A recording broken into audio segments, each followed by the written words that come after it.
Bagaimana caranya menjadi pribadi yang damai? Oke, gini. Pribadi yang damai itu pasti kuat logikanya. Jadi tidak seperti yang diduga orang, bahwa orang damai itu hatinya kuat. Tidak. Orang damai itu logikanya kuat. Hanya karena kemampuan berpikirnya kuat, dia bisa mengelola hatinya dengan baik. Hati itu pada dasarnya sulit damai. Hati itu naik turun, memang amplitudonya semakin muda itu semakin tinggi, semakin kasar, pergaulan seseorang itu semakin tinggi, semakin besar tekanan ekonominya, itu amplitudonya semakin tinggi. Nah, memang kehidupan seseorang ditentukan oleh kebaikan hatinya, kualitas kebaikannya. Tetapi kebaikan hatinya ditentukan oleh kebaikan pikirannya. Untuk menjadi damai, seseorang harus menggunakan pikirannya dengan logis, menerima hukum-hukum kehidupan. Hukum-hukum kehidupan. Begini, dalam hukum kehidupan ditetapkan bahwa segala sesuatu yang terjadi, terjadi untuk kebaikan.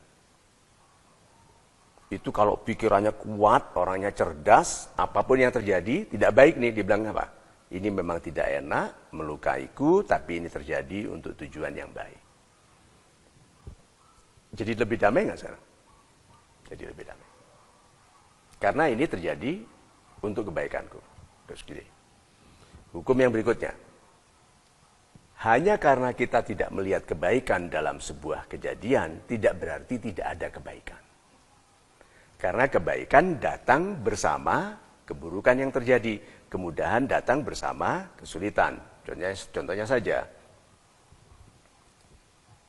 uang habis. Uang habis. Apa yang menjadi mudah? Melakukan sendiri.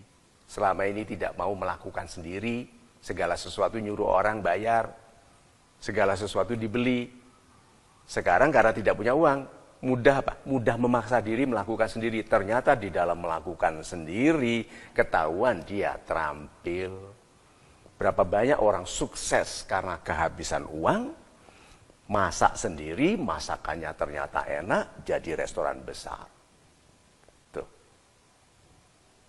Berarti orang yang damai melihat bahwa keburukan yang datang, dia lihat, memang mata kita, hati kita lebih peka terhadap keburukan.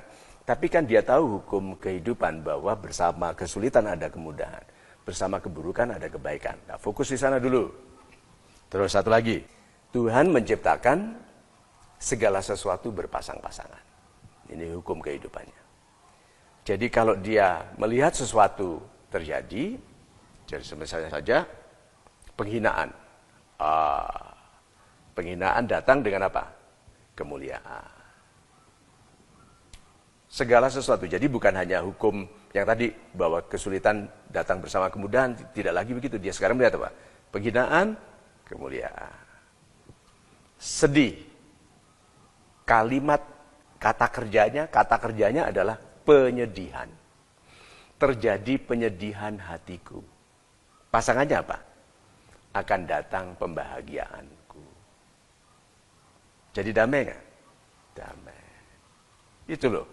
Jadi banyak orang akan menemukan kedamaian kalau dia melihat hukum-hukum kehidupan ini. Sabar. Gitu. Ada hadiah yang baik bagi orang yang bersabar. Terus gini, dia tidak mengerti, tapi dia percaya pada hukum itu, jadi dia menunggu. Sabar, menunggu.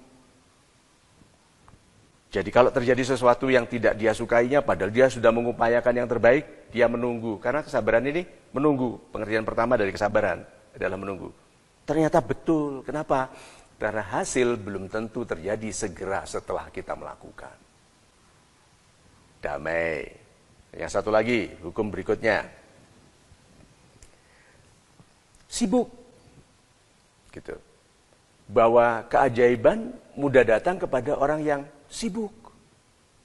Kalau begitu, sibuk saja. Dalam kesibukannya, dia menjadi damai karena dia tahu di dalam kesibukan ini akan timbul kemungkinan-kemungkinan bagi terjadinya penyejahteraan, pemuliaan, pembesaran nama, perluasan pengaruh, pembesaran manfaat kita bagi sesama. Sibuk. Satu lagi apa? Berani.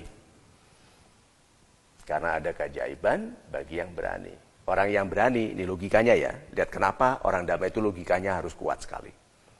Orang yang berani mengerti bahwa orang berani akan masuk ke masalah. Hukumnya adalah Tuhan tidak akan berikan masalah kepada kita kecuali kita mampu menyelesaikan. Orang berani kan berarti masuk masalah. Orang penakut menghindari masalah. Itu sebabnya orang yang penakut hidupnya kecil karena selalu lari dari masalah. Gelisah kenapa? Karena dia sedang melarikan diri. Tidak ada orang damai melarikan diri. Orang berani menghadapi masalah. Oke? Lalu dia bilang apa? Masalah yang aku hadapi pasti bisa aku selesaikan. Nah, kita cukupkan dulu di situ logikanya.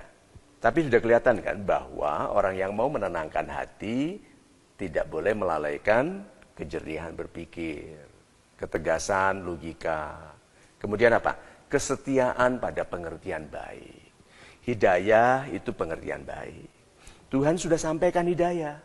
Dia dengar malam dia mau tidur, ada pesta pernikahan, nyalakan loudspeaker, dia dengar, ada khotbah pernikahan, dia dengarkan, itu hidayah. Sudah sampai kepada dia, tapi dia tidak menghormati hidayah. Jadi tidak jadi hidayah. Hanya jadi suara yang mengganggu tidurnya. Tapi kalau dia bilang itu benar, lalu aku patuhi. Kepada guru aja kita bilang, saya dengar dan saya patuh. Masa kepada Tuhan tidak katakan, saya dengar Tuhan dan saya patuh. Coba indah sekali ya. Nah, kita tutup pengertiannya dengan kalimat itu tadi.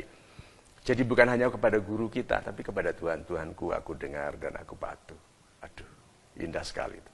Tuhan, aku dengar, berarti aku akan gunakan semua logikaku, kekuatan dari rasioku untuk mendamaikan hatiku. Gitu.